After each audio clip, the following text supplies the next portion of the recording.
Hello दोस्तों, कैसे हो? आपका स्वागत है त्रिपान स्टडी सेंटर में। आज जो हम करने जा रहे हैं ज्योग्राफी के चैप्टर, यानी ज्योग्राफी जो भूगोल है, ये अत्यंत महत्वपूर्ण चैप्टर होने वाला है, क्योंकि इसमें हम भूगोल के विषय में बहुत ही विस्तार पूर्वक चर्चा करेंगे। चलिए देखते हैं हमारा आज टॉपिक क्या है। अंधरता और वर्षवन, देखिए काफ़ी महत्वपूर्ण चैप्टर है। उसी के अंतर्गत पहला पॉइंट जो आया है काफ़ी महत्वपूर्ण है कि वायुमंडल में जलवाष्प। देखिए वायुमंडल में अगर जलवाष्प का क्या महत्व है और क्यों जरूरी है और इसका क्या इफेक्ट पड़ता है हमारे जो एटमॉस्फेयर पे, तो ये काफ़ी महत्वपूर्ण क्वेश्चन यहाँ पर रहता है कि वायुमंडल में जो है जलवाष्प का क्या क्रिया है और क्या प्रोसीजर है। तो देखा जाए, अगर हम साधारण बात करें यहाँ पर, तो जलवाष्प जो है वायुमंडल का सबसे अधिक परिवर्तनशील अवयव है। यानी देखा जाए तो जलवाष्प जो होता है वायुमंडल का सबसे अधिक परिवर्तनशील अवयव है और वायुमंडल के एक इकाई आयतन में जलवाष्प का अनुपात जो है 0 से 4% हो सकती है। यानी आयतन में जलवाष्प का जो अनुपात होती है 0 से 4% तक हो सकती है।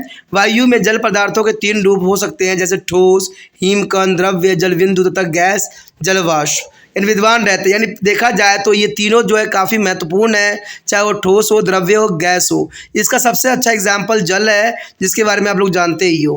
कहते हैं जल सामान्यतः वायु में जो है स्वाद रहित, गंध रहित एवं पारदर्शी गैस के रूप में होता है। तो ये तो जल का काफ़ी महत्वपूर्ण विशेषता है कि जल जो होता है स्वाद रहित, गंध रहित और जो है पारदर्शी गैस के रूप में हमें नज़र आती है। इस गैस को ही जलवाष्प कहते हैं। तो समझ गए होंगे जलवाष्प किसे कहते हैं, जो कि स्वाद रहित, गंध रहित और पारदर्शी गैस के रूप में होते हैं, उसे ही हम क्या कहते हैं, जलवाष्प कहते हैं। वायुमंडल में जलवाष्प के विद्वान रहने से के ही कारण पृथ्वी पर जीवन संभव हुआ है। अगर वायुमंडल में जलवाष्प न हो तो शायद पृथ्वी पर जीवन संभव नहीं हो पाता। या ये हम पृथ्वी पर पाए जाने वाले विविध प्रकार के जीवों के लिए जलवाष्प के महत्व का अध्ययन करें कि जीवों के लिए जलवाष्प कितना महत्वपूर्ण है। ये पढ़ने के बाद आपको इस बात का जो है भली भांति आभास हो जाएगा। ठीक है, अगर आखिर देखा जाए तो जलवाष्प जो है क्यों महत्वपूर्ण है, तो ये पहला पॉइंट दर्शा रहा है कि हमने 10वें पार्ट में अध्ययन किया था कि वायुमंडल में विद्यमान जलवाष्प सूर्य ताप एवं पार्थिव विकिरणों के महत्वपूर्ण अंश के सोख लेती है और इस प्रकार यह पृथ्वी के तल से होने वाली ऊष्म ऊर्जा की क्षति को रोकती है और पृथ्वी पर अनुकूल तापमान बनाए रखने में काफ़ी मदद भी करती है। तो इसको हमने पहले ही 10वें चैप्टर में हम पूरे डिस्कस कर चुके हैं। अगर 10वां चैप्टर आपने नहीं देखा है तो उसको जरूर देख लीजिए। कहते हैं वायु में विद्यमान जलवाष्प की मात्रा वशीकरण की दर को जो है प्रभावित करता है। यानी वशीकरण का जो दर होता है उसको काफ़ी प्रभावित करता है वायु में विद्यमान जलवाष्प। एक इकाई आयतन की वायु में विद्यमान जलवाष्प की मात्रा उसके गुप्त ताप या उसमें संग्रह की हुई ऊर्जा का निर्धारण करती है, जो वायुमंडल में परिवर्तन लाने में काफ़ी महत्वपूर्ण भूमिका भी निभाती है। तो ये काफ़ी महत्वपूर्ण बात यहाँ पर आता है कि एक इकाई आयतन की वायु में विद्यमान जलवाष्प की मात्रा उसके गुप्त ताप या उसमें संग्रह की हुई ऊर्जा का जो है निर्धारण करती है, जो वायुमंडल परिवर्तन के लाने में काफ़ी महत्वपूर्ण भूमिका अदा करती है। चौथे पॉइंट की बात करें तो काफ़ी महत्वपूर्ण बात को दर्शा रहा है कि किसी स्थान या प्रदेश की वायु में विद्यमान जलवाष्प की मात्रा वर्षण के लिए उसकी संभावित क्षमता का संकेत देती है। यदि वायु में जलवाष्प की मात्रा अधिक हो तो वह अधिक मात्रा में जो है वाष्पन करने में सक्षम होता है, अथवा कम है तो कम मात्रा में ही वाष्पन कर सकती है। देखिए ये बात काफ़ी महत्वपूर्ण यहाँ पर आया है कि जितना अधिक मात्रा होगा वैसे ही वाष्पन की क्रियाएँ होगी। अगर कम होगी तो कम मात्रा में वाष्पन कम ही होगी, अधिक होगी तो अधिक ही होगी। तो ये काफ़ी महत्वपूर्ण बात दर्शाता है कि इसके लिए जो है प्रदेश की वायु विद्यमान होना काफ़ी महत्वपूर्ण है। अगर 5वें पॉइंट की बात करें तो साफ करता है कि वायु में विद्यमान जलवाष्प की मात्रा फसलों पर जो है अनुकूल प्रभाव डालती है। तो आप समझ सकते हो कि इसका जो है वायु में विद्यमान जलवाष्प की जो मात्रा होती है फसलों पर अनुकूल प्रभाव डालती है और इसके विपरीत गर्म और शुष्क वायु फसलों की क्षति भी पहुँचाते हैं। तो इसमें कोई दो राय नहीं है, गर्म और शुष्क वायु जो है फसलों को क्षति पहुँचाएगी, इसमें कोई दो राय नहीं है। जैसा कि उत्तरी पश्चिमी भारत की जो है रबी की फसल को होता है, या रबी की फसल जो होती है मैक्सिमम जो है बर्बाद होती है, तो वो होती है गर्म और शुष्क वायु के कारण ही होती है। यदि हम 6 पॉइंट की बात करें तो ये साफ कर देता है कि शुष्क वायु हमारे शरीर की त्वचा को शुष्क एवं कड़ा बना देता है। ठीक है, ये जनरली आपने देखा ही होगा शीत ऋतु और ग्रीष्म ऋतु में ऐसा ही होता है। यही कारण है कि हम लोग जो है कड़ाके की शीत ऋतु को और ग्रीष्म ऋतु में अपने चेहरे को त्वचा की सुरक्षा के लिए विभिन्न प्रकार के क्रीमों का उपयोग करते हैं।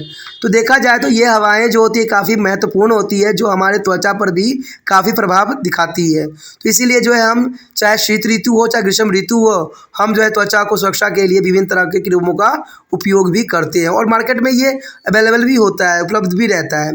अगर हम बात करें यहाँ पर एक पॉइंट की जो उस पर हमने पढ़ के क्या समझे हैं, तो ये साफ बताता है कि वायुमंडल में जलवाष्प विकिरणों को सोख लेती है और वाष्पीकरण की दर को जो है नियंत्रित भी करती है। गुप्त ताप को छोड़कर मौसम में परिवर्तन भी लाती है, यानी गुप्त ताप को छोड़ दिया जाए तो ये मौसम में परिवर्तन लाने के लिए काफ़ी महत्वपूर्ण कारक के रूप में देखा जा सकता है। वाष्पन की क्षमता को निर्धारित भी करती है, यानी जो वर्षा होती है उसकी क्षमता को निर्धारित जो है इन्हीं वायुमंडल की जलवाष्प के कारण ही संभव होती है और फसलों को और हमारे शरीर को त्वचा को प्रभावित भी यही करती है। अंत जलवाष्प का महत्व बहुत ही अधिक है हमारे जीवन में और हमारे जो जीवन के जो है जीने के लिए काफ़ी महत्वपूर्ण यहाँ पर योगदान देता है जलवाष्प का महत्व। कहते हैं अगर हम आगे आर्द्रता की बात करें तो काफ़ी महत्वपूर्ण रहेगा। आर्द्रता का मतलब होता है कि ह्यूमिडिटी। देखिए ह्यूमिडिटी काफ़ी महत्वपूर्ण होता है जो आपको जनरली देखने को मिलता है। कहते हैं जल जो है जलवाष्प में कैसे बदल जाता है, तो ये काफ़ी महत्वपूर्ण है कि जल जो है जलवाष्प में कैसे बदलता है और सूर्य की ऊष्मा जल को जलवाष्प में बदलती है। जब तेज सूरज की रोशनी पड़ती है तो जलवाष्प में बदलना स्वाभाविक बात रहती है। किसी स्थान पर किसी समय जो है वायुमंडल में गैस के रूप में ये विद्यमान इस अदृश्य जलवाष्प को जो है वायु की आर्द्रता कहते हैं, यानी जो ये विद्यमान होती है अदृश्य फॉर्म में जो किसी भी क्षेत्र में हो सकती है, ये आर्द्रता ही कहलाती है। दूसरे शब्दों में अगर हम आर्द्रता की बातों को समझने की कोशिश करते साफ कर देता है कि आर्द्रता से तात्पर्य जल की उस नमी से है जो किसी वायु में जो है जलवाष्प की मात्रा के रूप में विद्यमान होती है। तो आप समझ सकते हो कि एक तरह से जो है जलवाष्प जो होती है आर्द्रता जो होती है जो है नमी की को कहा जाता है, जो जल में उपलब्ध नमी से है जो किसी वायु में जलवाष्प की मात्रा के में विद्यमान रहती है। यानी जो आप देखिएगा जलवाष्प जो होता है वायुमंडल में देखिएगा तो नमी होगा। कहते हैं वायु में विद्यमान आर्द्रता को दो प्रकार से विभक्त किया जा सकता है, यानी दो प्रकार जो है काफ़ी महत्वपूर्ण है। एक जो है हमारा निरपेक्ष आर्द्रता और एक है सापेक्ष निर्भरता। तो ये काफ़ी महत्वपूर्ण है कि सापेक्ष आर्द्रता क्या है, लेकिन फिर भी जो है हम सबसे पहला पॉइंट देखते हैं क्या है। तो इसमें पहला यही आता है कि निरपेक्ष आर्द्रता। देखिए निरपेक्ष आर्द्रता के बारे में बहुत ध्यान से समझना आपके लिए बहुत जरूरी रहेगा कि किसी इकाई आयतन की वायु में किसी समय विशेष में जो है विद्यमान जलवाष्प की वास्तविक मात्रा को निरपेक्ष आर्द्रता कहते हैं। तो आप निरपेक्ष आर्द्रता समझ गए होंगे, किसी इकाई आयतन की वायु में किसी समय विशेष रूप में विद्यमान जलवाष्प की वास्तविक मात्रा को जो है निरपेक्ष आर्द्रता कहते हैं और इसे ग्राम प्रति घन मीटर में व्यक्त किया जा सकता है। यानी इसको व्यक्त करने के लिए हम प्रति घन मीटर में व्यक्त कर सकते हैं। उदाहरण के लिए यदि किसी वायु को निरपेक्ष आर्द्रता 10 ग्राम है तो इसका तात्पर्य यह है कि उस वायु में 1 घन मीटर आयतन में जो है 10 ग्राम आर्द्रता जलवाष्प के रूप में विद्यमान है। तो आप समझ गए होंगे क्या कहना चाहता है कि उस वायु में एक अगर घन मीटर आयतन में, देखिए 1 घन मीटर आयतन में 10 ग्राम आर्द्रता जलवाष्प के रूप में विद्यमान होता है। तो आप समझ गए होंगे इसको क्लियर। निरपेक्ष आर्द्रता स्थान तथा समय में परिवर्तन के साथ ये बदल जाती है। इसकी काफ़ी महत्वपूर्ण बात यही रखता है कि निरपेक्ष आर्द्रता जो है स्थान व समय के साथ जो है परिवर्तनशील रहती है। तो ये काफ़ी महत्वपूर्ण यहाँ पर बात रहता है। किसी वायु की जलवाष्प धारण करने की क्षमता पूर्णतः उसके तापमान पर निर्भर करती है। तो ये आप बात समझ गए होंगे कि जितना वायु जलवाष्प धारण करने की क्षमता रहेगा वो तापमान पर निर्भर करेगा। साधारण शब्दों में अगर इसको समझना चाहोगे, जब तेज धूप पड़ती है तो पानी सूख जाती है और पानी सूखने का अर्थ होता है कि जलवाष्प के रूप में जो है ऊपर संग्रहित हो जाती है, यानी धरती से जलवाष्प के रूप में ये ऊपर की तरफ उठ जाती है। तो ये तापमान पर निर्भर करता है, इसमें कोई दो राय नहीं है।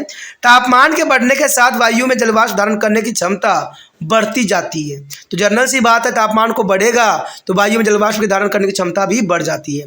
उदाहरण के लिए अगर 10 डिग्री से तापमान वाली कोई वायु अपने अंदर 11.4 ग्राम जलवाष्प प्रति घन मीटर धारण कर सकती है, यदि इस वायु का जो है तापमान बढ़कर 21 हो तो जो है तो यही वायु घन मीटर की आयतन में जो है 22.22 जो है ग्राम आर्द्रता जलवाष्प के रूप में धारण कर सकती है। तो जनरल सी बात है, जितना टेम्परेचर बढ़ेगा उतना जलवाष्प की आर्द्रता भी बढ़ेगी, इसमें कोई दो राय नहीं है। हमने 12.1 चित्र में भी देखा था कि वायु तापमान तथा उसमें अधिकतम सांद्रता धारण करने की क्षमता के संबंध को ही दर्शाया गया था, जो कि काफ़ी महत्वपूर्ण बात यहाँ रखता है। अगर इस चित्र पर एक सामान्य दृष्टि डालने से ये स्पष्ट हो जाता है कि तापमान के बढ़ने के साथ जो है वायु की अंदरता धारण करने की क्षमता भी बढ़ जाती है। तापमान तथा वायु दाब में परिवर्तन होने के कारण वायु के आयतन में काफ़ी परिवर्तन देखने को मिलता है और परिणाम स्वरूप उसकी निरपेक्ष अंदरता भी बदल जाती है। अंत अंदरता मापने के लिए अधिक जो है विश्वसनीय माप की आवश्यकता होती है, जो कि काफ़ी महत्वपूर्ण बात यहाँ आता है।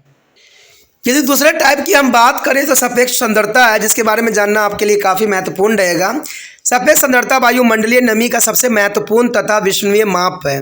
सापेक्ष सांद्रता किसी निश्चित आयतन की वायु में वास्तविक जलवाष्प की मात्रा तथा उसकी वायु के किसी दिए गए तापमान पर अधिकतम सांद्रता धारण करने की क्षमता का एक अनुपात होती है और इसे हम प्रतिशत में व्यक्त कर सकते हैं। तो देखिए, प्रतिशत व्यक्त करने के लिए क्या होता है, सापेक्ष सांद्रता अगर हम लाना चाहते हैं तो वायु में वाष्प की दबाव और संतृप्त जो है वाष्प दबाव गुना 100, तो इससे जो है हमें प्रतिशत निकल जाता है सापेक्ष जो है सांद्रता की। तो ये काफ़ी महत्वपूर्ण यहाँ पर जो है ये समीकरण है, जिसको आपको याद कर लेना चाहिए। चित्रों में भी हमने देखा था, स्पष्ट हो गया था हमें कि कोई वायु किसी दिए गए तापमान पर जलवाष्प की एक निश्चित अधिकतम मात्रा ही अपने अंदर धारण कर सकती है। जब यह स्थिति आ जाती है तो हम कहते हैं कि वायु पूर्णतः जो है संतृप्त हो गई है। जिसे तापमान पर वायु जो है पूर्णतः एवं संतृप्त हो जाता है उसे जो है उष्मांक या जो सतुपन बिंदु कहते हैं। किसी वायु की सापेक्ष सांद्रता इस बिंदु पर जो है 100% होती है, जिसमें कोई दो राय नहीं। काफ़ी महत्वपूर्ण यहाँ पर बात रखता है कि किसी वायु की सापेक्ष सांद्रता इस बिंदु पर जो है 100% होता है, यानी 100% होता है। ये काफ़ी इंपॉर्टेंट बात यहाँ दर्शा रहा है। सापेक्ष सांद्रता इस पाठ के जो है भली भांति समझने के लिए एक अत्यंत महत्वपूर्ण विचार है। अंत इसे एक उदाहरण की मदद से भी समझ सकते हैं। 12.1 चित्र जब हम देखेंगे तो हमें और भी इस बात का जो है क्लैरिटी आएगी दिमाग में कि 21 सेल्सियस वाली वायु अपने अंदर जो है अधिकतम 22.2 ग्राम प्रति जो है घन मीटर ही सांद्रता रख सकती है, जो काफ़ी महत्वपूर्ण है कि 21 डिग्री सेल्सियस पे जो है इसकी जो है घन सेंटीमीटर जो रखने की क्षमता, सांद्रता रखने की क्षमता वो 22.2 प्रति ग्राम प्रति घन मीटर के अंतर्गत आता है।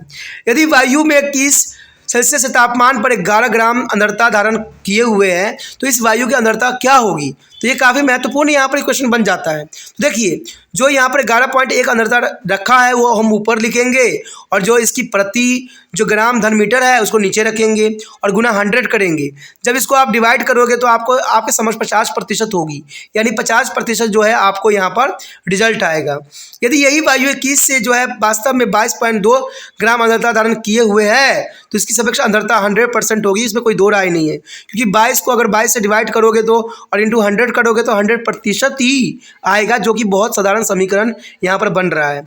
जब वायु की सापेक्ष सांद्रता 100% होती है तो वायु जो संतृप्त हो जाती है, यानी अगर 100% होती है वायु में सापेक्ष सांद्रता तो इसका मतलब जो है वायु संतृप्त हो जाती है। यदि सापेक्ष सांद्रता 10% से कम हो तो वायु जो है असंतृप्त कहलाएगी। तो काफ़ी महत्वपूर्ण यहाँ पर बात को जो है रखा गया है। सापेक्ष सांद्रता उस समय बढ़ती है जब वायु का तापमान गिर जाता है या उस वायु में अधिक नमी वाली वायु आकर जो है मिल जाती है। सापेक्ष सांद्रता उस समय घटती है जब वायु की तापमान बढ़ जाता है और यह उस वायु में कम जो है नमी वाली वायु आकर मिल जाती है, जो कि काफ़ी महत्वपूर्ण है। और इसी बात को दर्शाने के लिए यहाँ पर जो है डायग्रामेटिक हम समझने की कोशिश करेंगे।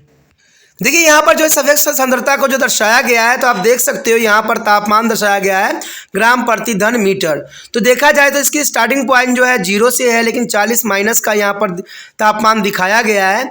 लेकिन जैसे जैसे तापमान बढ़ रहा है वैसे वैसे जो है इसकी सांद्रता प्रति घन मीटर भी बढ़ता चला जा रहा है। तो इसमें काफ़ी महत्वपूर्ण डायग्राम यहाँ पर दर्शाने की कोशिश किया गया है। तो ये आप समझ सकते हो कि जितना टेम्परेचर बढ़ेगा इसकी सांद्रता और बढ़ती चली जाएगी, जो कि काफ़ी महत्वपूर्ण यहाँ पर बात को दर्शाने के लिए ये डायग्राम पर्याप्त है। यानी देखा जाए तो यह स्पष्ट करने के लिए किसी वायु में विद्यमान जलवाष्प की सापेक्ष सांद्रता उसकी निरपेक्ष सांद्रता की तुलना में अधिक उपयोगी माप है। और इसे एक और उदाहरण लेकर हम स्पष्ट किया जा सकता है। मान लीजिए एक गिलास में जो है 250 ग्राम पानी है, यानी मान लीजिए एक उदाहरण के रूप में कि 250 ग्राम पानी गिलास में है, लेकिन जब तक किसी को यह ज्ञात न हो कि उस गिलास में अधिकतम कितना पानी भरा जा सकता है वो नहीं बता सकता है गिलास पानी से कितना भरा है। लेकिन जब उसे यह ज्ञात होता है कि गिलास में 500 ग्राम पानी भरा जा सकता है तो वह तत्काल यह बता सकता है कि गिलास पानी से आधा भरा हुआ है। इसी प्रकार जब कोई किसी वायु की अपेक्षा सांद्रता मापता है तो उसे न केवल उसकी वास्तविक जल वाष्प की मात्रा ज्ञात होना चाहिए बल्कि यह भी जानना आवश्यक है कि उस वायु में उस तापमान पर कितने ग्राम प्रति घन मीटर अधिकतम सांद्रता समा सकती है।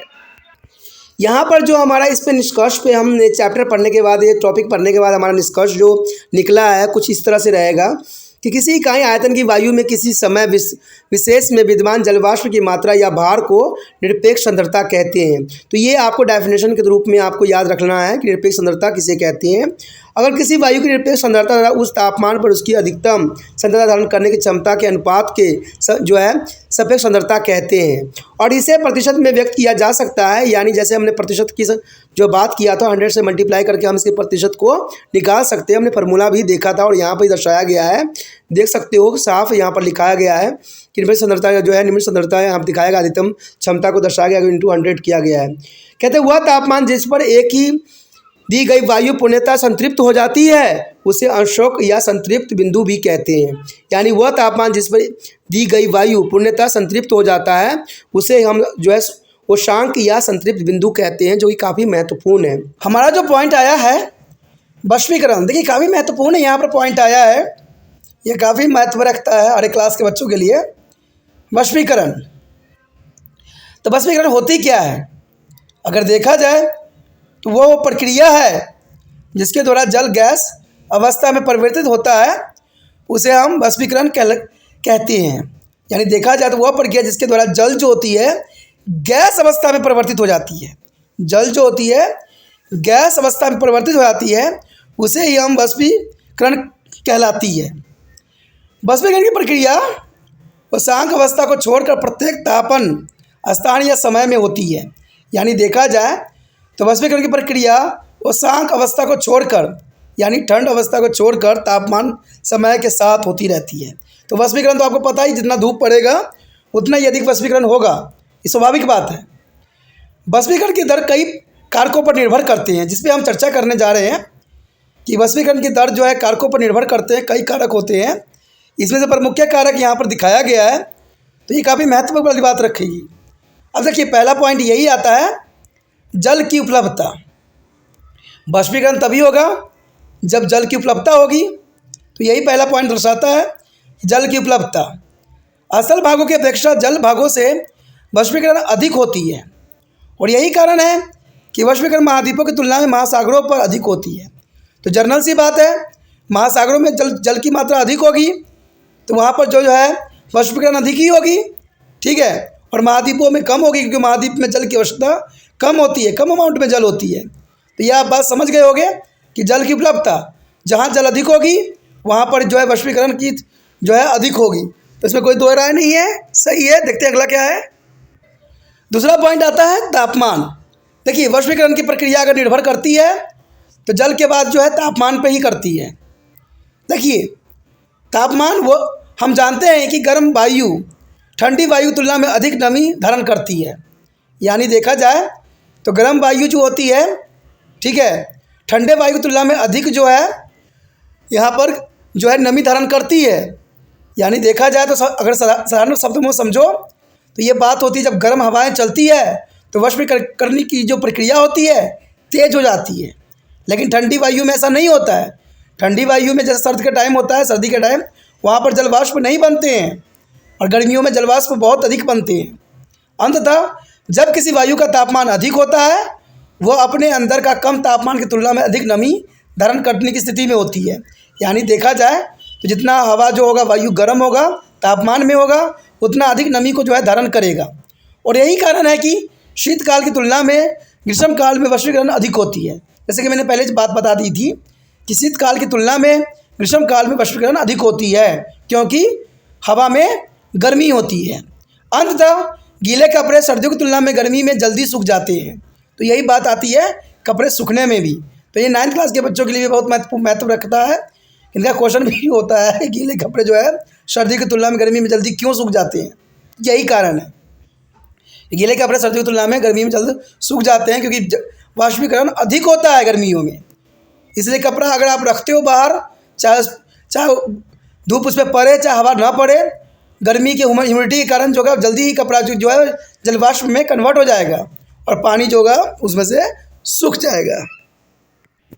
तापमान के बाद तीसरी पॉइंट यही बात को दर्शाता है कि वायु की नमी। देखिए वायु की नमी बहुत बात रखता है यहाँ।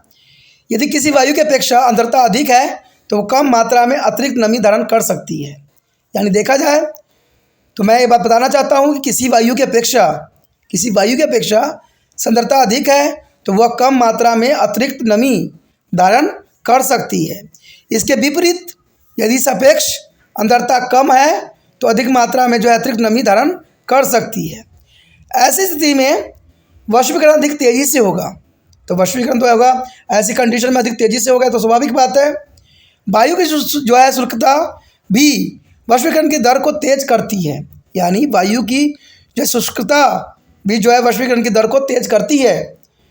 वर्षा वाले दिनों में वायु में अधिक नमी होने के कारण गीले कपड़े देर से सूखते हैं। तो ये बहुत काफ़ी महत्वपूर्ण वाली बात आती है कि वर्षा वाले दिनों में वायु में अधिक नमी होने के कारण गीले कपड़े बहुत देर से सूखते हैं, क्योंकि वायु में जो है ऑलरेडी नमी है तो कपड़े की नमी कैसे सूख पाएगी। तो इसलिए जो है बरसात के समय में कपड़े बहुत जो है लेट से सूखता है। तो यहाँ पर कई प्रश्न के उत्तर जो है आपको मिल रहा है, तो ये काफ़ी महत्वपूर्ण आपके लिए टॉपिक था। ठीक है, अगला हमारा जो पॉइंट है पवन यानी विंड्स। देखिए कहते हैं पवन भी काफ़ी महत्वपूर्ण योगदान देता है वाष्पीकरण के अंतर्गत। हवा भी वाष्पीकरण की दर को काफ़ी प्रभावित करती है, इसमें कोई दो राय नहीं है। सच है कि हवा की वाष्पीकरण की दर को काफ़ी प्रभावित करती है। यदि वायु शांत है तो जलीय धारण से लगी वायु वाष्पीकरण होते ही संतृप्त हो जाती है। यानी वायु अगर शांत है तो जलीय धरातल से लगी वायु वाष्पीकरण होने की जो है संतृप्त हो जाएगी और वायु के संतृप्त होने पर वाष्पीकरण रुक जाएगी। वायु के संतृप्त होने पर वाष्पीकरण जो है रुक जाएगा।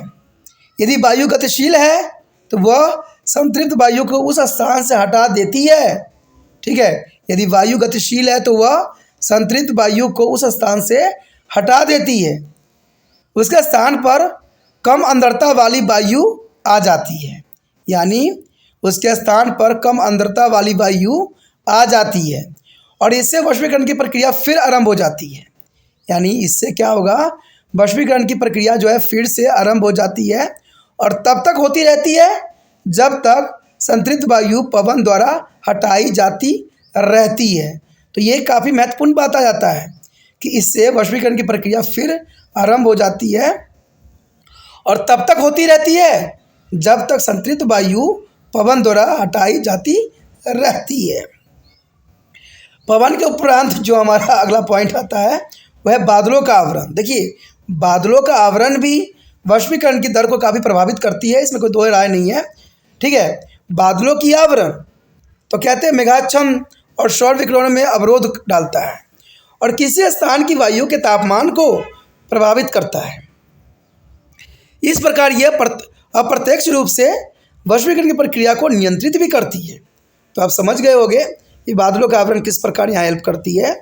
जैसे मेघाच्छन्न और विकिरणों में जो है सौर विकिरणों में अवरोध डालती है और किसी स्थान की वायु के तापमान को काफ़ी प्रभावित करती है और इस प्रकार यह अप्रत्यक्ष रूप से वाष्पीकरण की प्रक्रिया को नियंत्रित करती है, जो कि काफ़ी महत्व वाली बात यहाँ रखती है।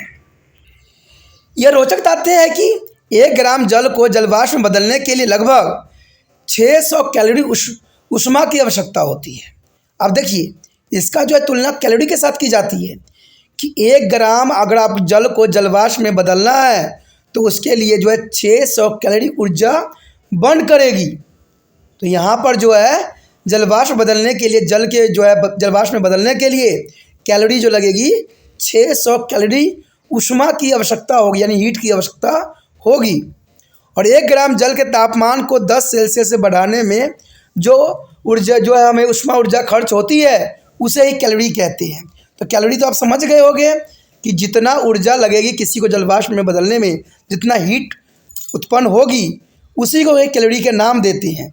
जैसे अगर साधारण रूप में देखा जाए तो जो शहरी के लोग होते हैं वो 2100 कैलोरी जो है बर्न करते हैं एक दिन में, और जो ग्रामीण क्षेत्र में होते हैं 2400 कैलोरी बर्न करते हैं। तो इस बात को भी आप यहाँ से समझ सकते हो कि जितना हमारा शरीर में जो है एनर्जी बर्न होती है वही कैलोरी कहलाती है।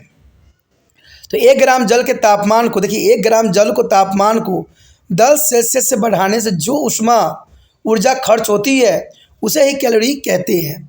तापमान में बिना परिवर्तन किए जब जल द्रव्य अवस्था से गैसीय अवस्था में बदल जाता है या जब ठोस बर्फ अवस्था से द्रव्य अवस्था में बदल जाता है तो इस प्रक्रिया में जो ऊष्मा खर्च होती है उसे हम गुप्त ऊष्मा कहते हैं। अब देखिए काफ़ी महत्वपूर्ण बात यहाँ पर आ जाता है। ये क्वेश्चन कई बार एग्जाम में भी पूछा गया है कि तापमान में बिना परिवर्तन किए जब जल द्रव्य अवस्था से गैसीय अवस्था में बदल जाता है, यानी द्रव्य अवस्था से किस में बदलता है, गैसीय अवस्था में बदलता है, या जब वह ठोस बर्फ अवस्था में द्रव्य अवस्था में बदल जाता है, तो इस प्रक्रिया में जो ऊष्मा खर्च होती है उसे ही हम गुप्त ऊष्मा कहते हैं। और गुप्त ऊष्मा को हम दूसरे प्रकार से देखें तो छुपी हुई ऊष्मा भी कहते हैं, यानी हिडन हीट, यानी लेटेंट हीट को हम जो है छुपी हुई ऊष्मा भी कह सकते हैं, यानी गुप्त ऊष्मा को छिपी हुई ऊष्मा भी कह सकते हैं। इसका प्रभाव तापमापी पर दिखाई नहीं देता है, यानी इस बात को देखिए, जो थर्मामीटर होते हैं तापमापी, उस पर इस पर कोई असर देखने को नहीं मिलता है। लेकिन जब जलवाष्प जल की नन्ही नन्ही बूंदें या बर्फ के कणों में बदलती है तो ये गुप्त ऊष्मा वायु में छोड़ दी जाती है। ठीक है, तो ये आप समझ गए होंगे कि जब जलवाष्प जल की नन्ही नन्ही बूंदें या बर्फ के कणों में बदल जाती है तो ये गुप्त ऊष्मा वायु में छोड़ दी जाती है। वायुमंडल में छोड़े जाने वाली यह गुप्त ऊष्मा मौसम परिवर्तन के लिए ऊर्जा का महत्वपूर्ण स्रोत बनती है। तो अब देखिए कितना महत्वपूर्ण बात यहाँ पर आ जाता है कि वायुमंडल में छोड़े जाने वाली यह गुप्त ऊष्मा मौसम परिवर्तन के लिए ऊर्जा का महत्वपूर्ण स्रोत बनती है, जो कि काफ़ी महत्वपूर्ण बात यहाँ रखती भी है।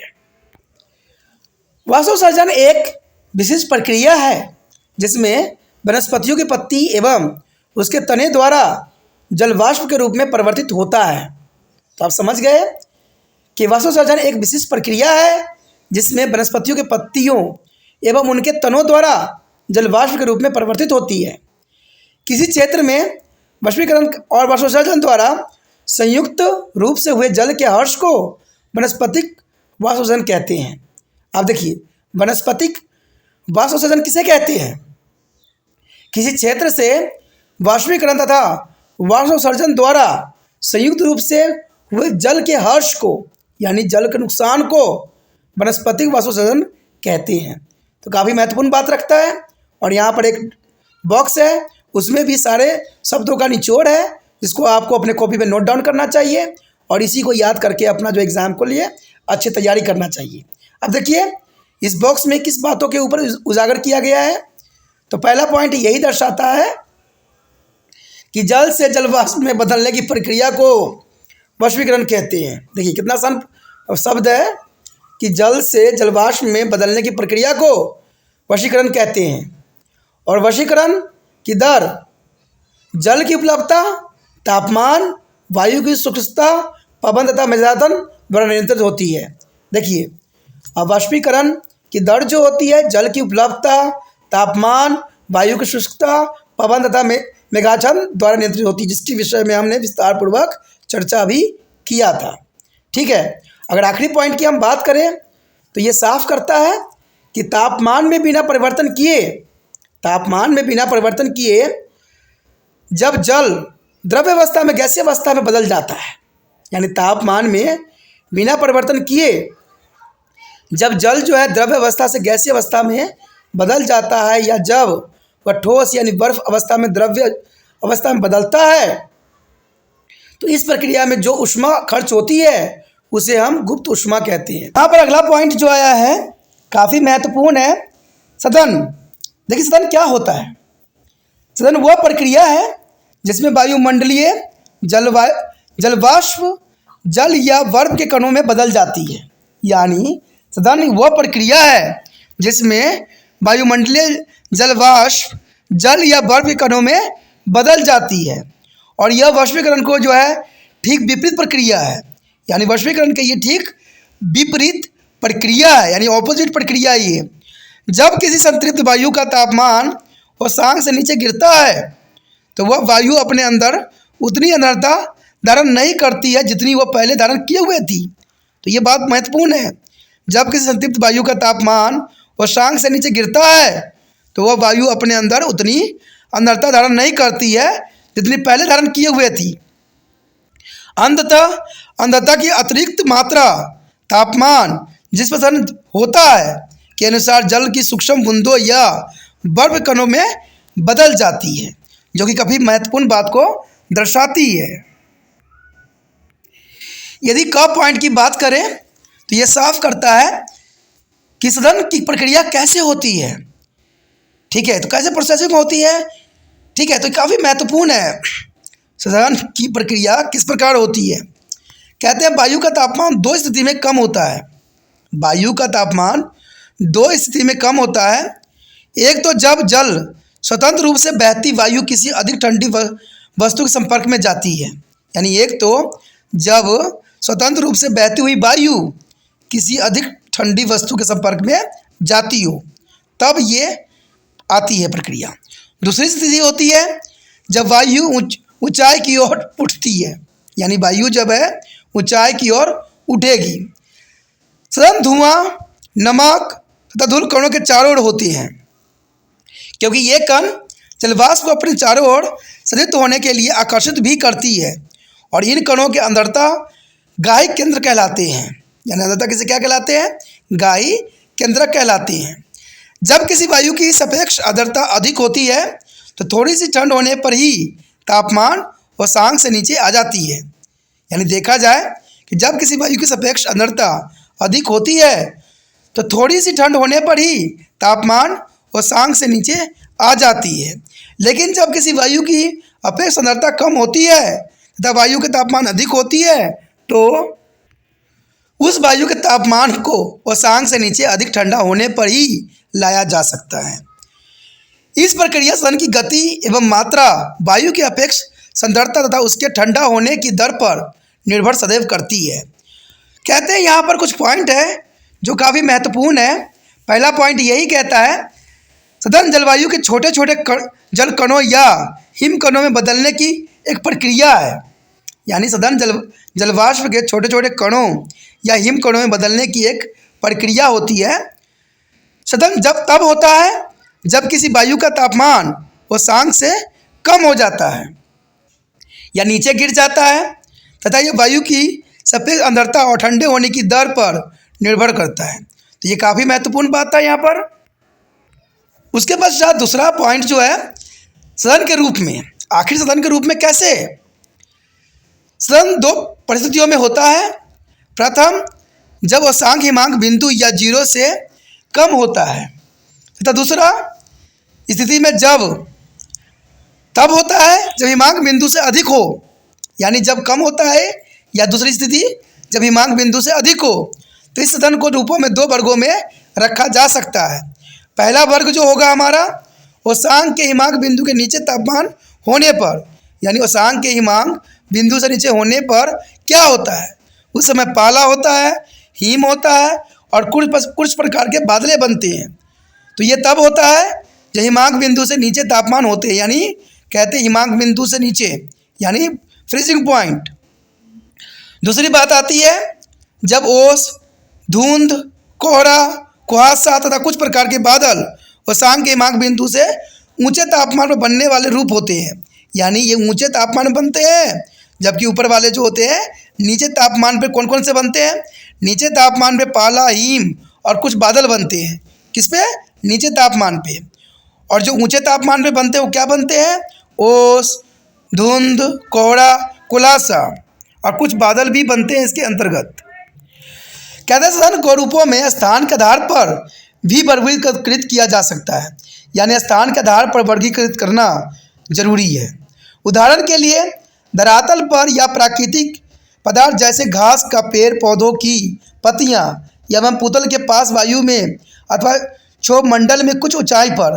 तो ये काफ़ी महत्वपूर्ण बात रखता है। यहाँ पर पहला पॉइंट आता है ओस।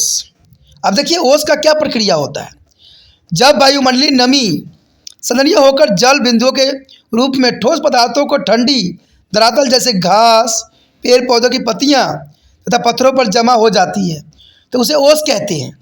यानी देखा जाए तो ओस क्या कहते हैं, जब वायुमंडलीय नमी संघनित होकर जल बिंदु के रूप में ठोस, यानी बिंदु के रूप में ठोस पदार्थों को जो ठोस धरातल पर जैसे घास पर, पेड़ पौधों पर, पत्तियों पर, पत्थरों पर जो जमा हो जाती है उसी को हम क्या कहते हैं, ओस कहते हैं। और ओस के रूप में सदन तब होता है जब आकाश साफ हो, हवा न चल रही हो तथा ठंडी रातें वायु की अपेक्षा आर्द्रता अधिक हो, और इस दशा में पार्थिव विकिरण अधिक तीव्रता से होती है तथा ठोस पदार्थ इतने ठंडे हो जाते हैं कि उनके संपर्क में आने वाली वायु का तापमान उष्मांक से नीचे गिर जाता है। परिणाम स्वरूप क्या होता है कि वायु की अतिरिक्त आर्द्रता इन पदार्थों पर जल बिंदुओं के रूप में जमा हो जाती है, और ओस तब बनती है जब उष्मांक हिमांक से अधिक होती है।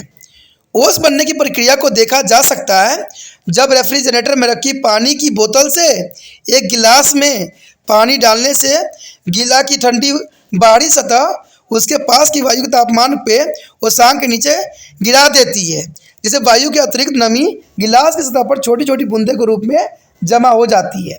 तो आप इस लैंग्वेज को नहीं समझ सके, सिंपली बात है कि आप क्या कीजिए, गिलास लीजिए शीशे वाली यानी कांच का गिलास लीजिए और बर्फ़ के जो है गिलास में डाल दीजिए और उसको रूम टेम्परेचर पर रखिए। आप कुछ समय बाद क्या देखिएगा, जो गिलास के बॉल होते हैं उस पर आपको छोटे छोटे पानी के बूंद नज़र आएंगे। तो इसका मतलब है ये उष्मांक को रिप्रेजेंट करता है, और ये आप एक्सपेरिमेंट अपने घर पे भी कर सकते हो, इसमें कोई दो राय नहीं है। इसको समझना के लिए ये प्रक्रिया आप कर सकते हो। तो ये काफ़ी आसान था, ठीक है। दूसरा पॉइंट आता है पाला। देखिए, ऊपर बताई गई परिस्थिति में जब उष्मांक हिमांक बिंदु के नीचे होता है तो अतिरिक्त नमी बर्फ के अति सूक्ष्म कणों में बदल जाती है।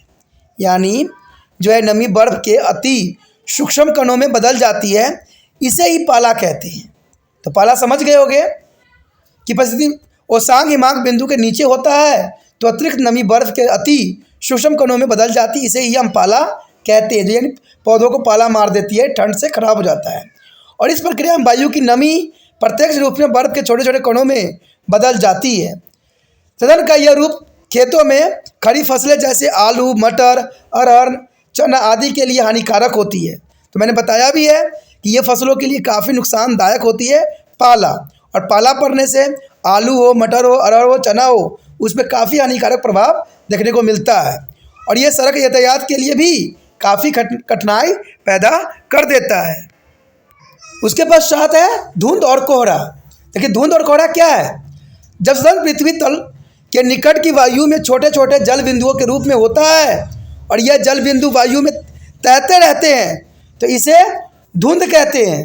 और धुंध में दृढ़ता 1 किलोमीटर से अधिक होती हो और 2 किलोमीटर से कम होती है, लेकिन जब दृढ़ता 1 किलोमीटर से कम होती है तो इस सदन के रूप को कोहरा कहा जाता है। तो आप समझ गए होंगे कि धुंध कैसे बनती है।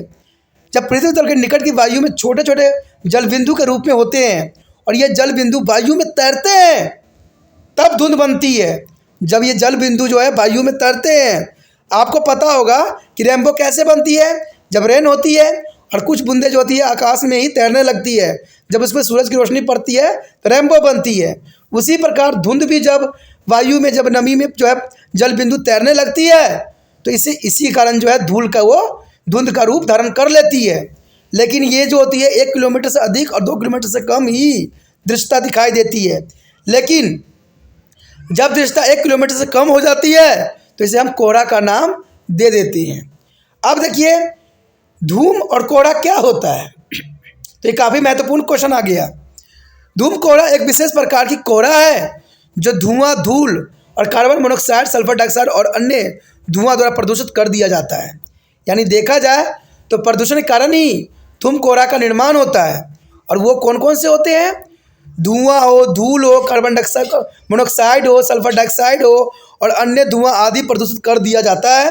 और धूम कोहरा बड़े बड़े नगरों और औद्योगिक केंद्रों में अक्सर पाए जाते हैं और इसका लोगों की आँखों और श्वसन प्रक्रिया पर बहुत ही बुरा प्रभाव पड़ता है और इससे आँखें खराब होने की और श्वसन क्रिया खराब होती है। तो ये काफ़ी ही नुकसानदायक मनुष्य के लिए होती है।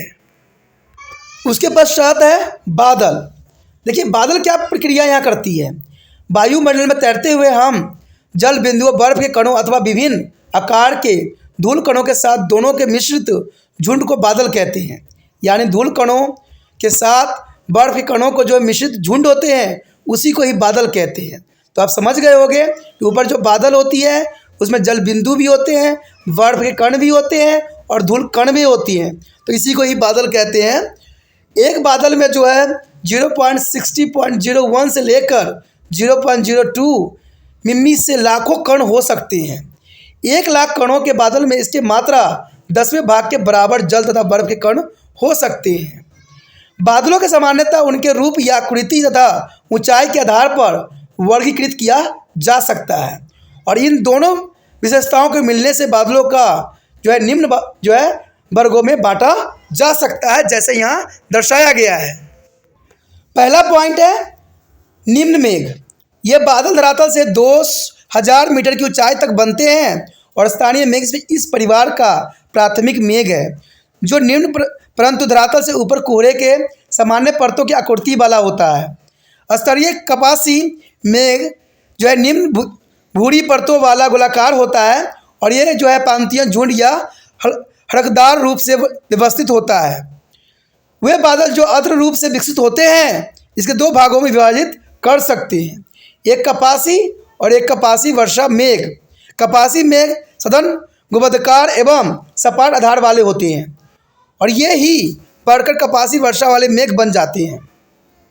इसका मुख्य विकास बादल के नीचे स्थित उत्तर तरंग की शक्ति एवं बादल बनते समय छोड़ी गई गुप्त ऊष्मा की मात्रा के ऊपर निर्भर करता है, जो कि काफ़ी महत्वपूर्ण यहाँ बात रखता है।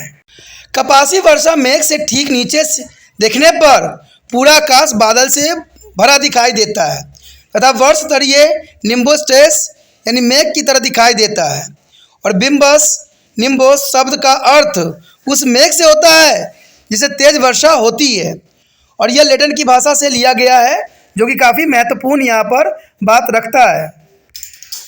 कहते हैं मध्यम मेघ ये बादल जो है 2000 से लेकर 6000 मीटर की ऊंचाई के मध्य बनते हैं और इस वर्ग में ऊंचाई कपासी मेघ यानी अल्टो कॉलम्स या उच्च स्तरीय मेघ यानी अल्टो स्टेटस शामिल है, जो कि काफ़ी महत्वपूर्ण है। अगर देखें हम उच्च मेघ के ऊपर, तो उच्च मेघ इन बादलों के निर्माण में 6000 मीटर से अधिक ऊंचाई पर होता है और इसमें पक्षाभ यानी सर्कस, पश्चाप सत्री, सर्कस स्टेटस, पक्षाभी कपास यानी सर्क्रोकलस मेघ शामिल होते हैं, जैसे कि चित्र में भी आप देख सकते हो भली भांति। इस डायग्राम में भी आप देख सकते हो कि यहाँ पर ऊंचाई कपासी, वर्षा स्तरीय, स्वच्छ मौसम कपासी, बादलों का उद्भव, उत्तरी स्तरीय कपासी मेघ, सब कुछ दर्शाया गया है। तो कुछ इसी तरह से बादल का जो है निर्माण होती है, ये ऊंचाई तथा आकृति के अनुसार बादलों के यहाँ प्रकार दर्शाया गया है। तो ये काफ़ी महत्वपूर्ण डायग्राम है जिसको आपको समझना चाहिए। यहाँ पर जैसे कि हमारा समक्ष आया है वर्षण, तो ये वर्षण जो बहुत काफ़ी महत्वपूर्ण है और ये जरूरी भी है। कहते हैं वर्षण जब जल तरल और जल बिंदु या ठोस हिमकणों के रूप में धरातल पर गिरता है तो उसे हम जो है वर्षण कहते हैं। यानी जब ये हिमकणों के रूप में धरातल पर ये गिरते हैं या जल बिंदु के रूप में या ठोस हिमकणों के रूप में जब धरती पर गिरती है तो इसको हम वर्षण कहते हैं। वायु में जो है संघनन की सतत प्रक्रिया के परिणाम स्वरूप जल बिंदुओं या हिमकणों के भार अधिक व आकार बड़े हो जाते हैं तथा वह वायु में तैरते हुए रुक नहीं पाते हैं, तो पृथ्वी की धरातल पर गुरुत्वाकर्षण के कारण नीचे गिर जाते हैं। तो ये काफ़ी महत्वपूर्ण बात रखता है यहाँ पर कि वायु प्रसरण की सतत प्रक्रिया के परिणाम स्वरूप जल बिंदुओं हिमकणों को जो है भार अधिक व आकार बड़े हो जाते हैं तथा वह वायु में तैरते हुए रुक नहीं पाते हैं और पृथ्वी की धरातल पर आकर गुरुत्वाकर्षण के कारण ये नीचे की तरफ गिर जाते हैं। तो काफ़ी महत्वपूर्ण बात यहाँ पर दर्शाता है। अगर बात करें हम वर्षण के रूप में, देखिए काफ़ी महत्वपूर्ण बात यहाँ पर आता है कि पृथ्वी पर वर्षण कई रूपों में होता है, जैसे जल की बूंद, हिमलव्य, ठोस बर्फ या ओला। तो कभी कभी एक साथ जल की बूंद या ओले के रूप में भी हो सकता है, इसमें कोई दो राय नहीं है। वर्षण का रूप जो अधिकांश धन की विधि व तापमान पर निर्भर करता है। वर्षण के अनेक रूप हो सकते हैं, ठीक है, तो उन्हीं अनेक रूपों का यहाँ पर हम विस्तार पर चर्चा करेंगे।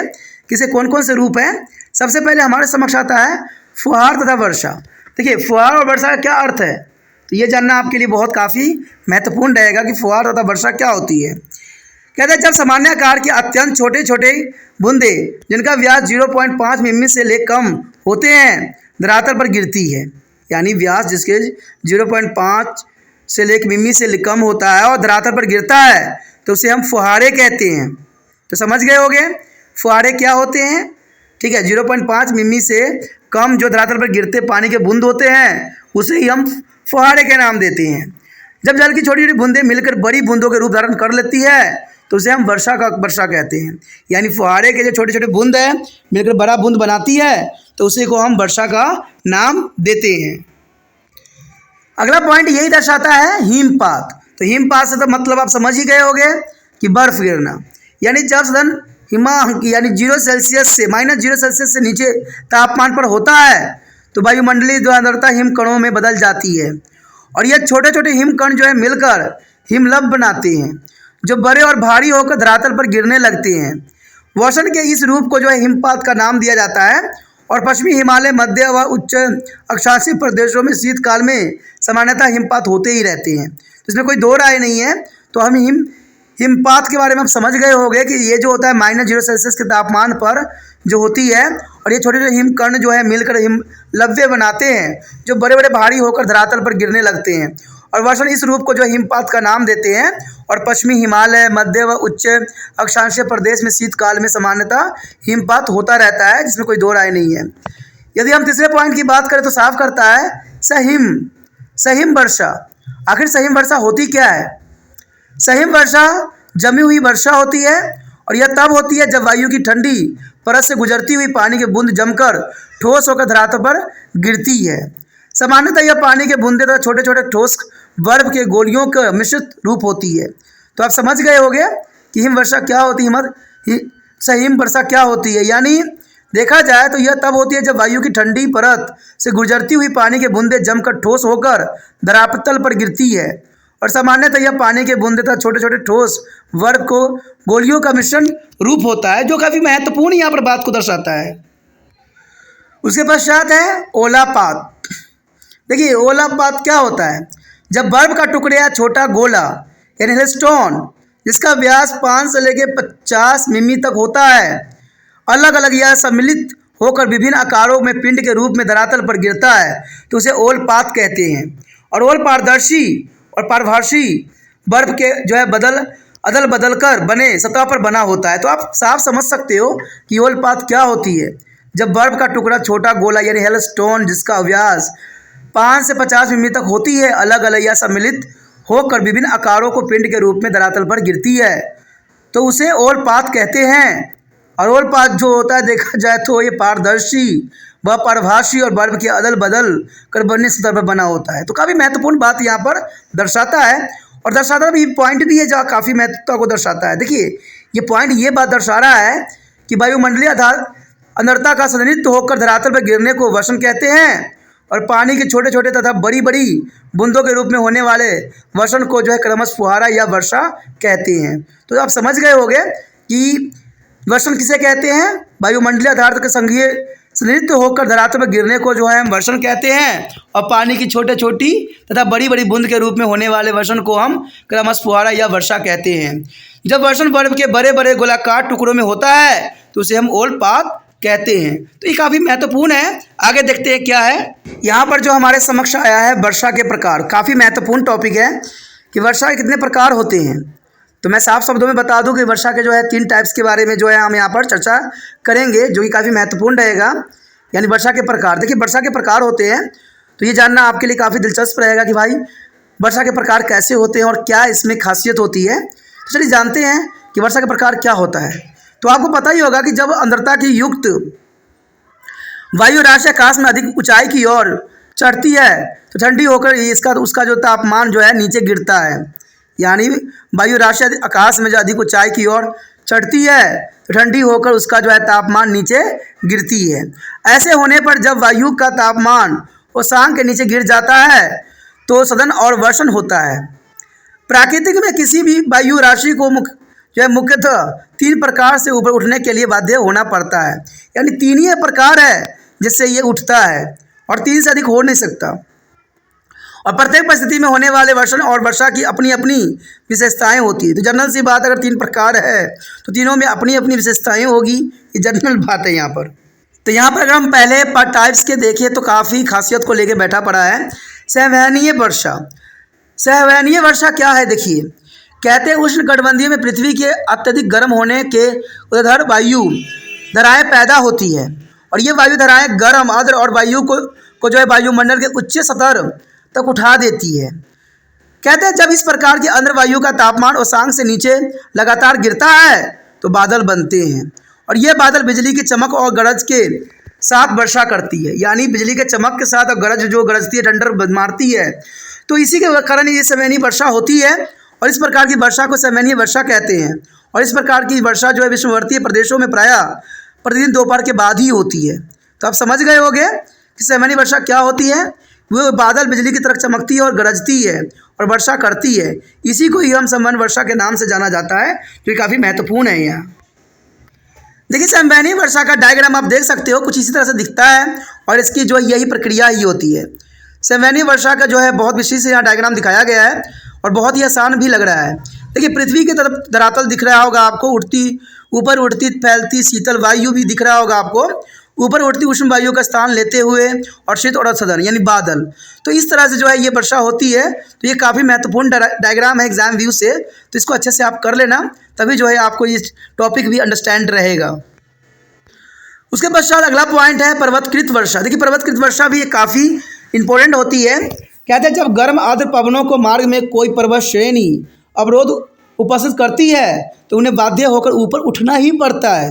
अब देखिए किसी को आप मार्ग रोकिएगा तो वो जो होगा मार्ग के ऊपर से वो बहेगा, वो तो जनरल सी बात है। तो ऐसा ही कंडीशन यहाँ पर आता है, जब गर्म आर्द्र पवनें गर्म मार्ग में कोई पर्वत श्रेणी अवरोध करती है तो ये ऊपर की तरफ उठने लग जाता है, यानी पर्वत उसको रोकने की कोशिश करती है। तो ये हवाएं जो होती है, वर्षा जो होती है, ऊपर की तरफ उठने लगती है और ऊपर उठती हुई ये आर्द्र पवनें ठंडी होने लग जाती है। जब उनका तापमान उषांक से नीचे गिरता है तो ये बादल बन जाते हैं, यानी उषांक से नीचे गिर जाएगा तो ये बादल में बदल जाएगा। और इन बादलों से जो है पवन मुख्य ढालों के विस्तृत भागों में वर्षा होती रहती है और इस प्रकार की वर्षा को पर्वतकृत वर्षा भी कहते हैं। तो समझ गए होंगे कि पर्वतकृत वर्षा क्या होती है। जब जो है गर्म हवाएं चलती है तो पवन जो है अवरोध पैदा करती है, ठीक है, उसके मार्ग में जो है रुकावट डालती है, तो ये ऊपर की तरफ उठने लग जाती है और जैसे ही ऊपर की तरफ उठेगी ठंडा हो जाएगी और ठंडा होने के कारण क्या होगा, उषांक बिंदु के नीचे चला जाएगा, यानी फ्रीजिंग पॉइंट पे चला जाएगा, जहाँ पर वो बादल के रूप में बदल जाएगा।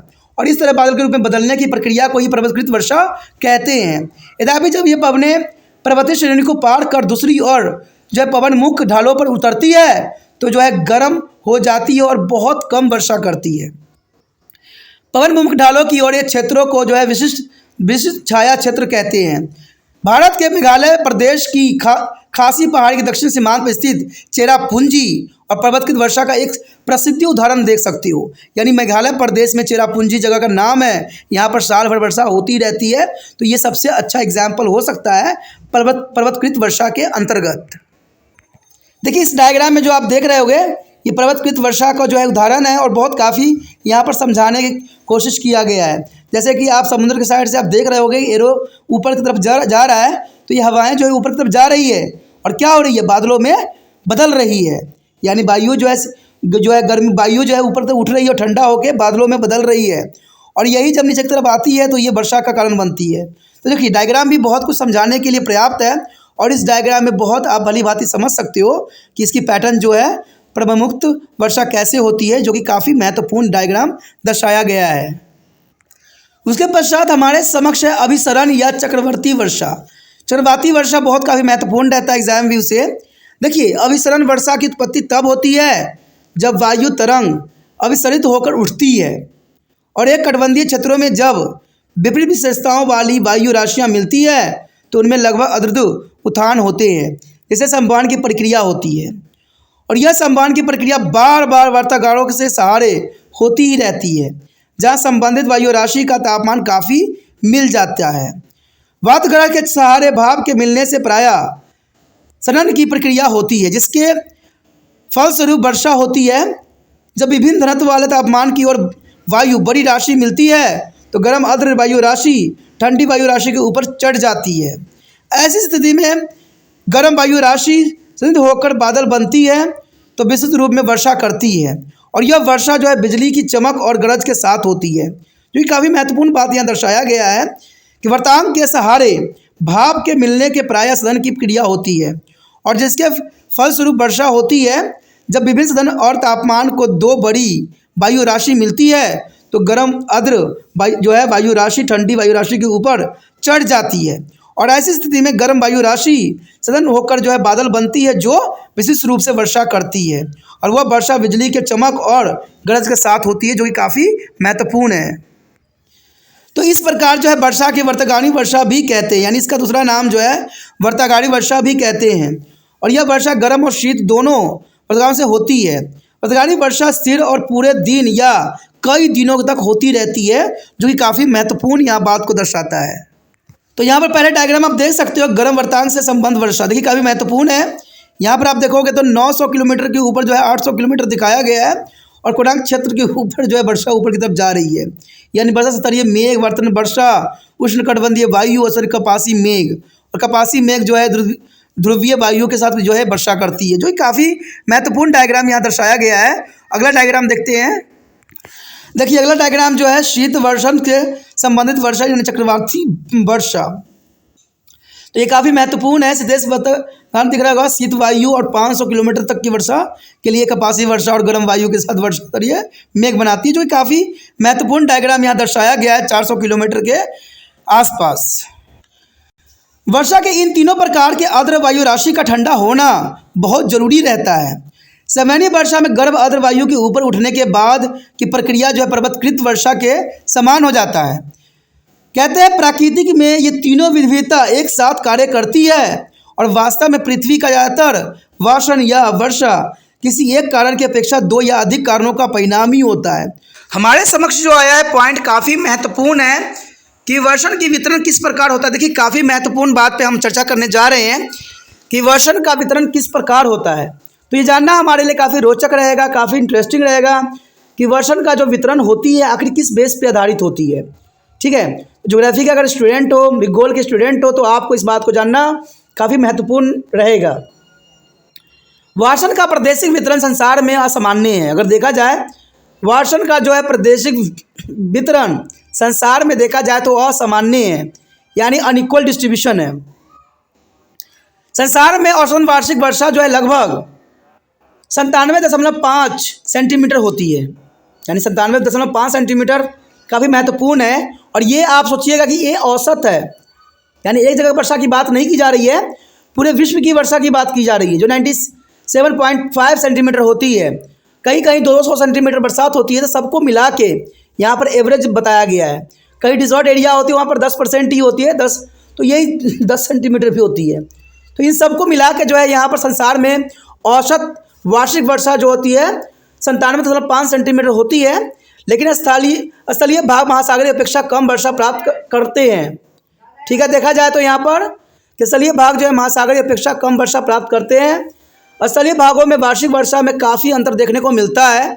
ठीक है, पृथ्वी के धरातल के विभिन्न स्थानों पर विभिन्न ऋतुओं में विभिन्न मात्रा में वर्षण होती है, इसमें कोई दो राय नहीं है। यानी पृथ्वी के धरातल के विभिन्न स्थानों पर विभिन्न ऋतुओं में विभिन्न जो है मात्रा में वर्षण होती है, इसमें कोई दो राय नहीं है।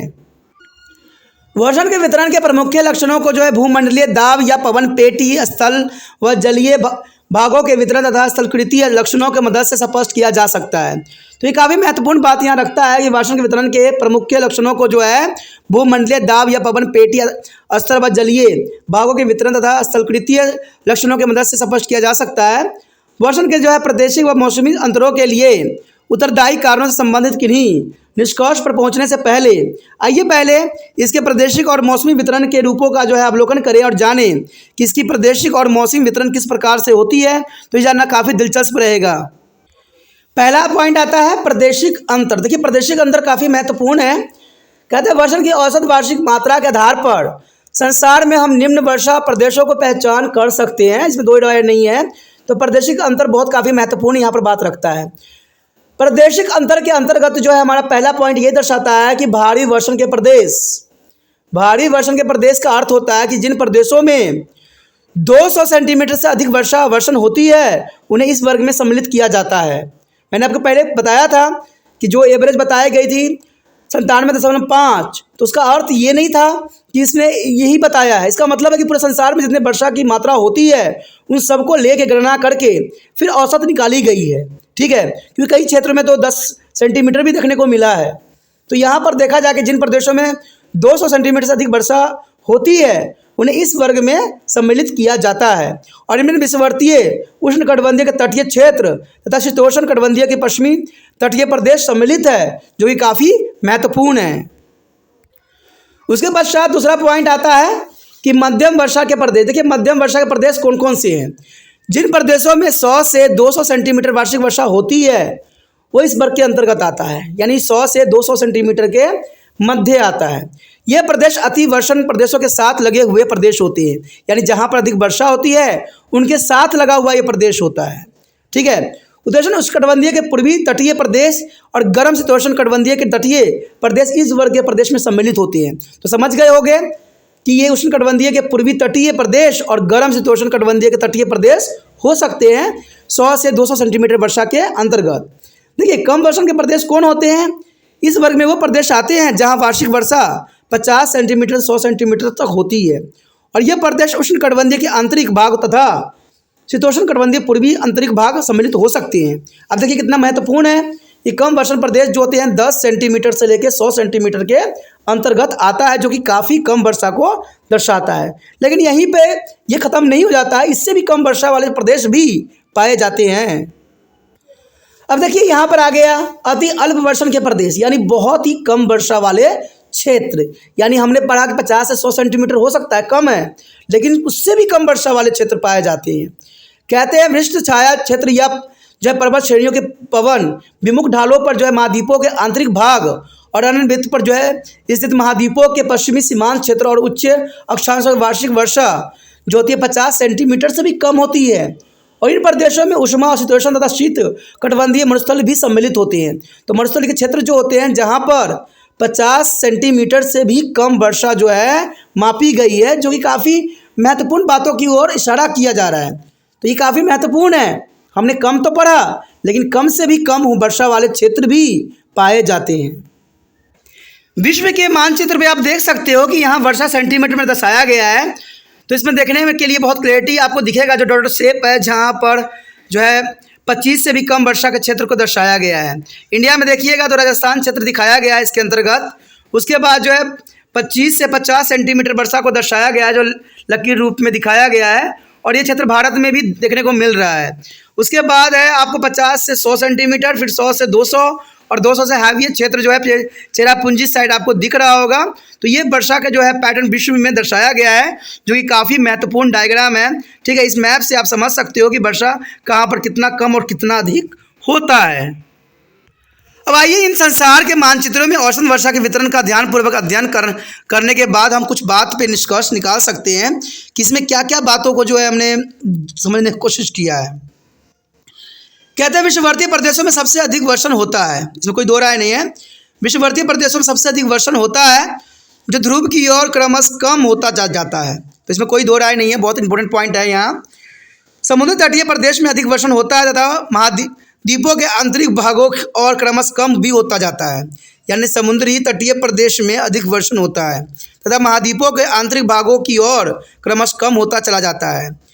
तीसरी पॉइंट दर्शाता है कि विषमवर्ती प्रदेश उष्ण कटिबंधीय पूर्वी तटीय क्षेत्र और शीतोष्ण कटिबंधीय पश्चिमी तटीय प्रदेशों में अधिक वर्षण होता है। तो काफ़ी महत्वपूर्ण बात यहाँ पर जो है मैप के अंतर्गत उभर के सामने आया है।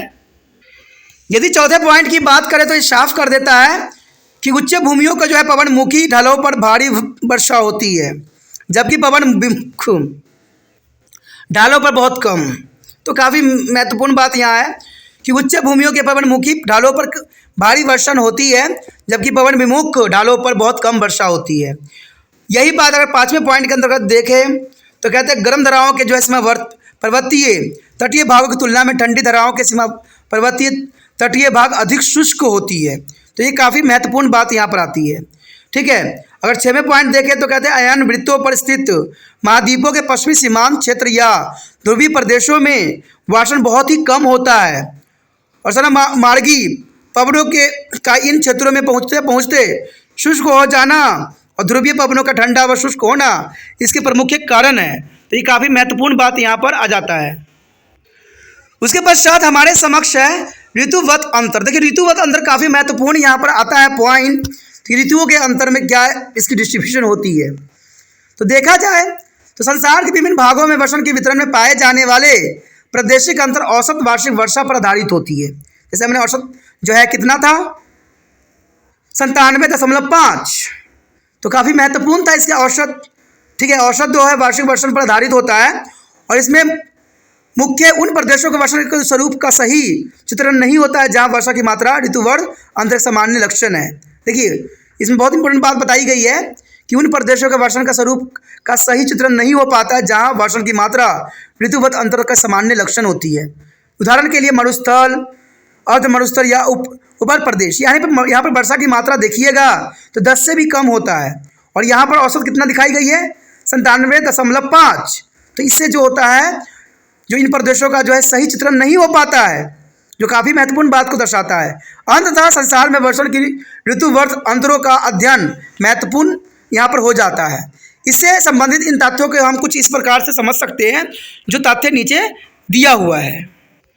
तो पहला तथ्य तो यही दर्शाता है कि विषुववर्तीय प्रदेश तथा शीतोष्ण भूमियों के पश्चिम भाग में जो है वर्षण वर्ष भर होता ही रहता है और विषमवर्तीय क्षेत्रों में जहाँ संवहनीय वर्षा होती है और शीतोष्ण प्रदेशों में पछुआ पवने द्वारा चक्रवर्ती और पर्वतकृत वर्षा होती रहती है। तो ये काफ़ी महत्वपूर्ण यहाँ पॉइंट दर्शाता है कि विषमवर्तीय प्रदेश और शीतोष्ण भूमियों के पश्चिम भागों में वर्षण जो है वर्ष भर होता रहता है और विषमवर्तीय क्षेत्रों में जहाँ संवहनीय वर्षा होती है और शीतोष्ण प्रदेश में पछुआ पवने द्वारा चक्रवर्ती और पर्वतकृत वर्षा होती रहती है।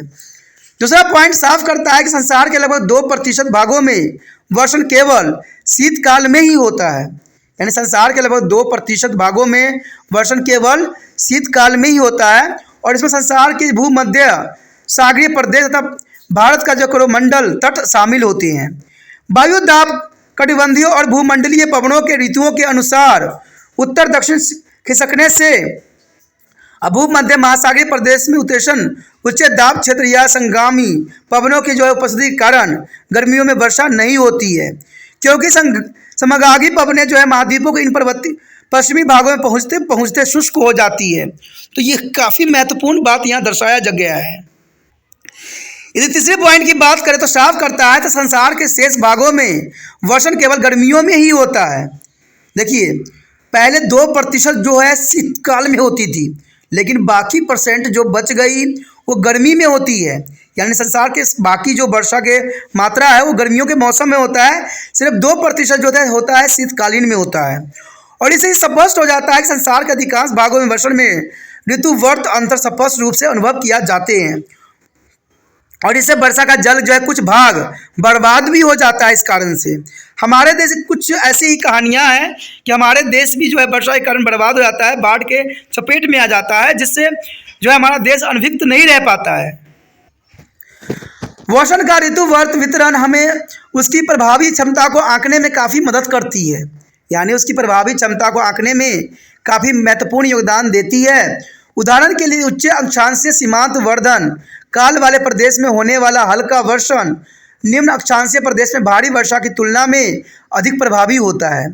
और इसी प्रकार ओस, धुंध व कोहरे के रूप में होने वाली वर्षण भारत में जो है मध्यवर्ती भाग तथा कलहाकारी मरुस्थलों में खड़ी हुई फलों व प्राकृतिक वनस्पति पर सनसनी प्रभाव डालता ही रहता है, जो कि काफ़ी महत्वपूर्ण यहाँ पर बात आता है। उसके पश्चात हमारे समक्ष वर्षा के वितरण को प्रभावित करने वाले कौन कौन से कारक है। देखिए वर्षा के वितरण को प्रभावित करने वाले कारक भी काफ़ी महत्वपूर्ण होते हैं। तो सबसे पहले वर्षा को प्रभावित करने वाला कारक जो है नमी की आपूर्ति। तो नमी की आपूर्ति काफ़ी महत्वपूर्ण यहाँ बात रखता है। किसी प्रदेश में वर्षा की मात्रा को निर्धारित करने वाला महत्वपूर्ण कारक वायुमंडल को मिलने वाली नमी की मात्रा है। यानी किसी प्रदेश में वर्षा की मात्रा को निर्धारित करने वाला महत्वपूर्ण कारक जो है वायुमंडल को मिलने वाली नमी की मात्रा है। और उष्णकटिबंधीय क्षेत्रों में वर्षीकरण सर्वाधिक होता है, यानी उष्णकटिबंधीय क्षेत्रों में वशीकरण जो है सर्वाधिक होता है। अंततः वायुमंडल को इस क्षेत्र से सबसे ज़्यादा नमी की आपूर्ति होती है, यानी वायुमंडल को इस क्षेत्र से सबसे ज़्यादा नमी की आपूर्ति होती है। तटीय भागों में जो है आंतरिक भागों की अपेक्षा अधिक नमी मिलती है, यानी तटीय भागों के आंतरिक भागों की अपेक्षा जो है अधिक नमी मिलती है। ध्रुवीय प्रदेश में जो है वशीकरण बहुत कम होता है, अंततः वहाँ वर्षा भी कम ही होता है। उसके बाद दूसरा पॉइंट यहाँ दर्शाता है कि पवनों की दिशा, पवनों की दिशा भी इसका महत्वपूर्ण फैक्टर हो सकता है। कहते हैं महाद्वीप एवं पछुआ पवनों की पेटियों में जो है पवन दिशा महत्वपूर्ण है।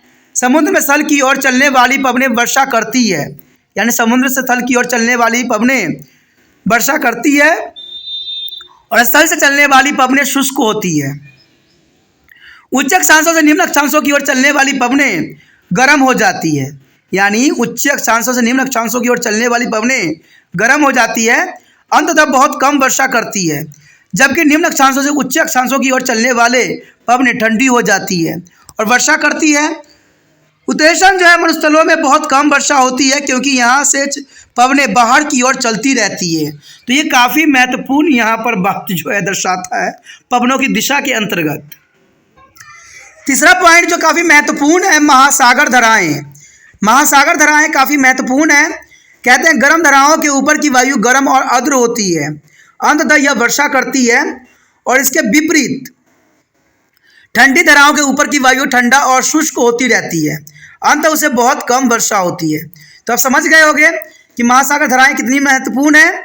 महासागर धराओं के कारण गर्म धराओं के ऊपर की वायु गर्म और आर्द्र होती है, अंततः यह वर्षा करती है, और इसके विपरीत ठंडी धराओं के ऊपर की वायु ठंडी और शुष्क होती है, अंततः उसे बहुत कम वर्षा होती है।